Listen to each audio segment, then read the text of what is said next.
He covered Halas Hall today. Big day for the Bears.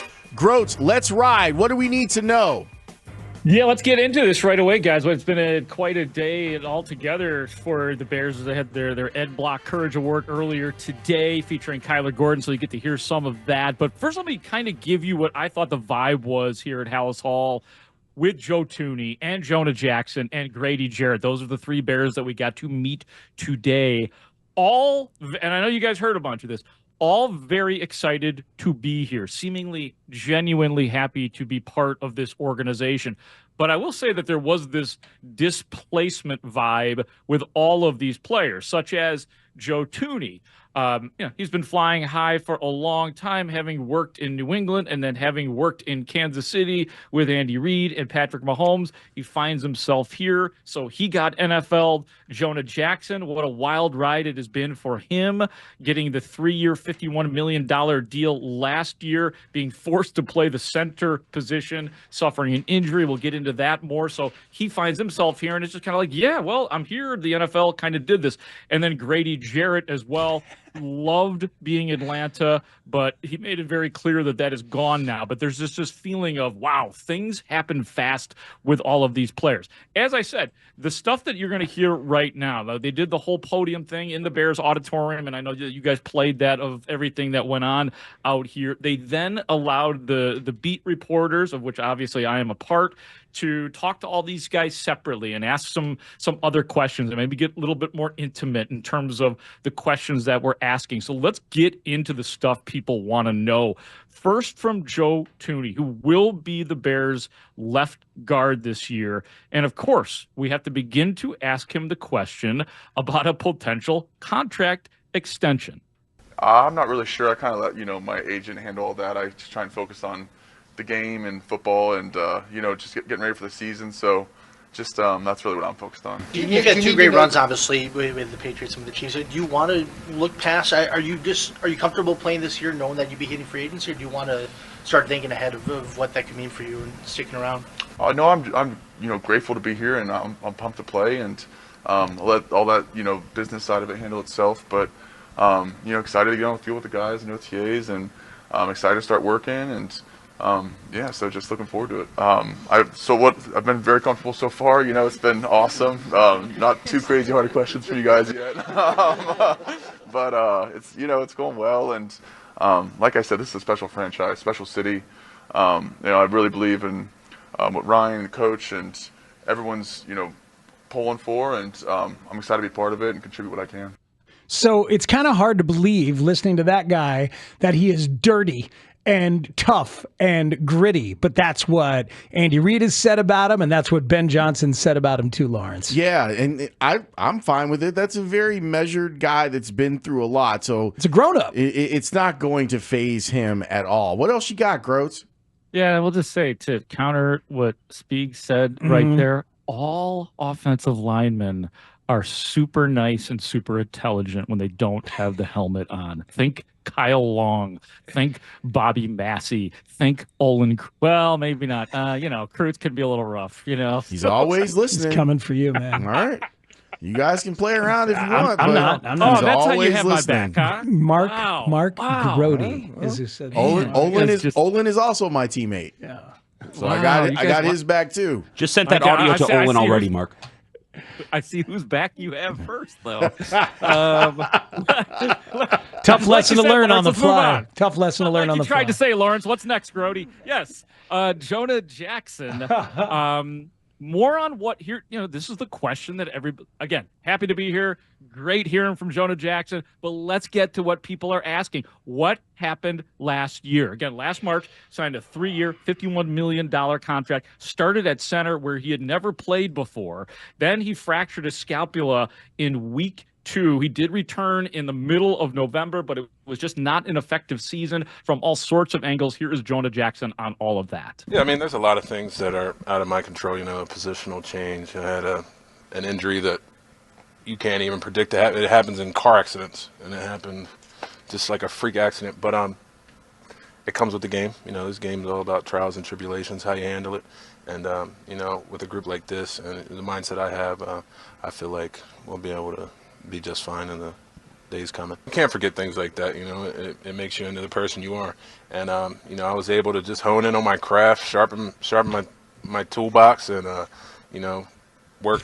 I was able to work both sides of the ball, so I feel comfortable and I feel like a dynamic player. And you know, my body was able to heal up. I feel great. I'm ready to roll.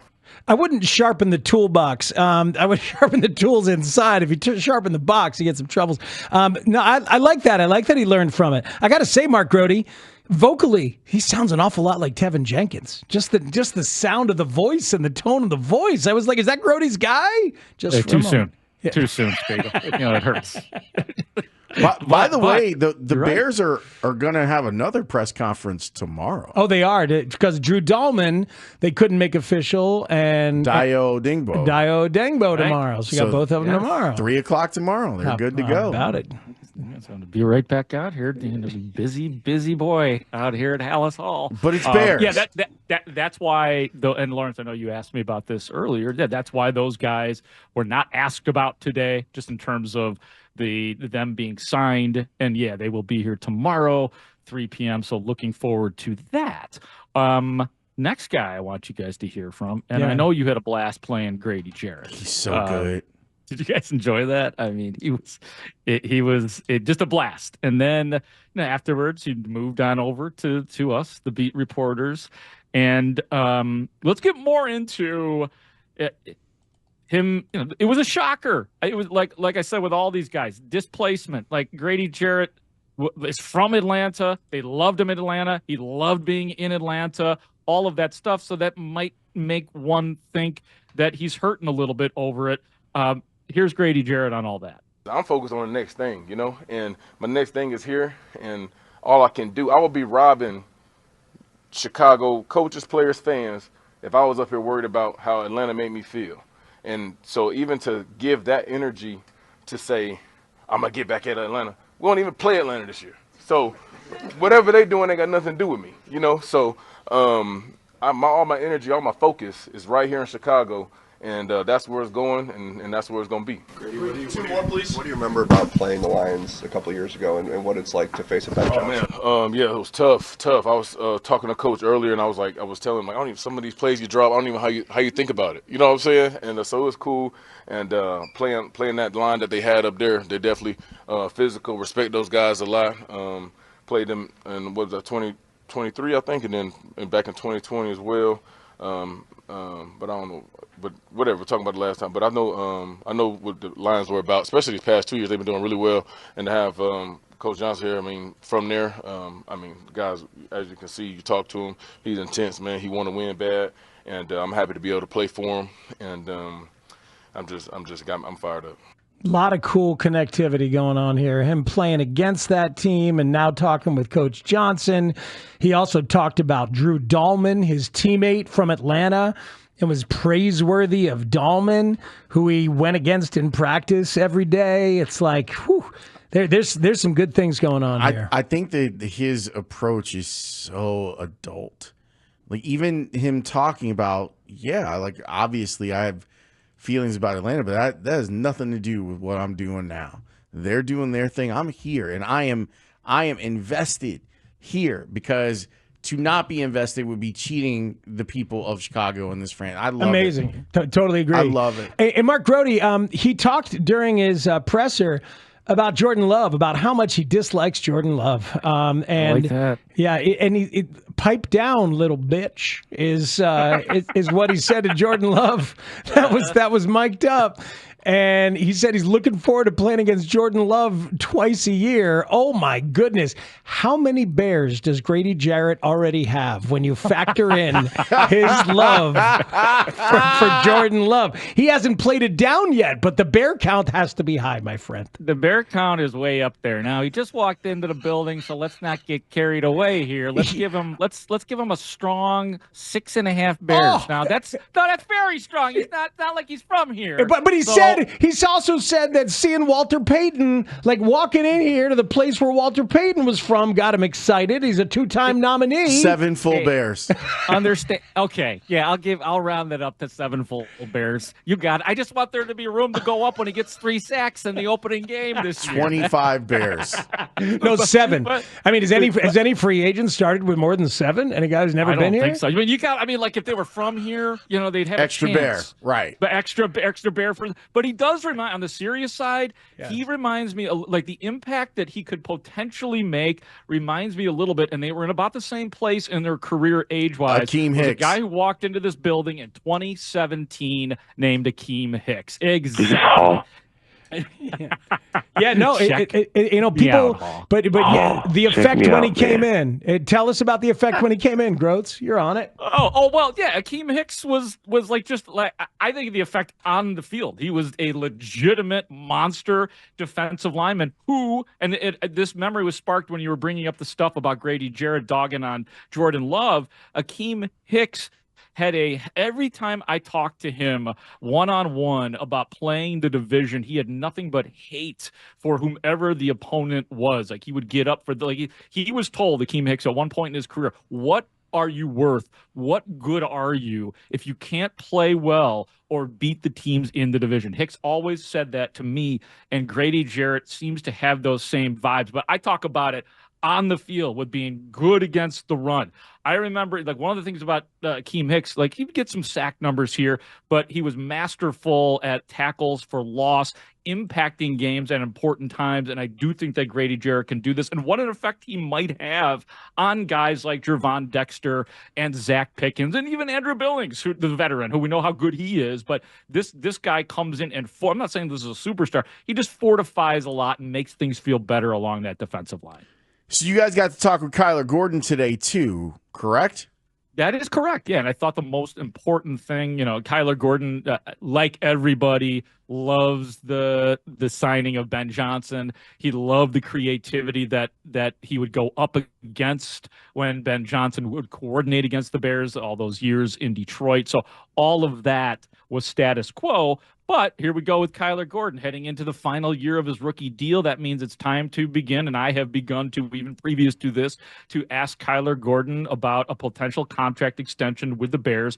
Here's where he is with that right this second. Kyler, you're heading into your 4th year, and this is where we start to talk about potential extensions and things like that. Have you had any talks, and how desirous are you of being here long term? Yeah, I mean, I love Chicago. I love everything about it, the people, the history, the team, the community. So this is where guys tells me to be. That's where I will be. It's where I want to be. As far as extension, we'll see what happens. I got no control in that, but God willing, yeah. Are you hopeful to get it done before this? I mean, is the timing important to you? Does it matter to you? Or I think it's just all about doing it right. I don't not really press for time, whether it's here now or later. I think it's just about doing right and just being fair about it. How important is it to you to get that this year? Does that matter? As far as some guys are not happy if they don't get extended. Yeah. I want to say indifferent about it. Like, I'd be extremely happy if it happened now. If it didn't happen, I still got to go to work regardless. So. Whatever it may be, my attitude is going to be positive regardless. Yeah. You can actually marry that with what Grady Jarrett said about his new contract and staying hungry. Like, it's about staying level and just kind of making sure you be who you are. Jarrett has this incredible tenacity that he plays with, and he said he's going to continue, and there's no reason to doubt that. Kyler plays hard, man. He just always plays hard. And if he gets paid, I bet, like Jalen Johnson, he'll just keep playing hard. He's that guy. Yeah, no, I completely agree with that. I mean, we've seen the improvement every year. I will say, I mean, you got to give the Bears a lot of credit. This has been a well-developed defensive player for the Chicago Bears and a success story for Ryan Poles. So this reporter would be shocked if the Bears don't eventually, timing-wise, I don't really have that nailed down yet, but let's just say I'll be shocked if they don't get some sort of deal done eventually with Kyler Gordon. And it's, duh.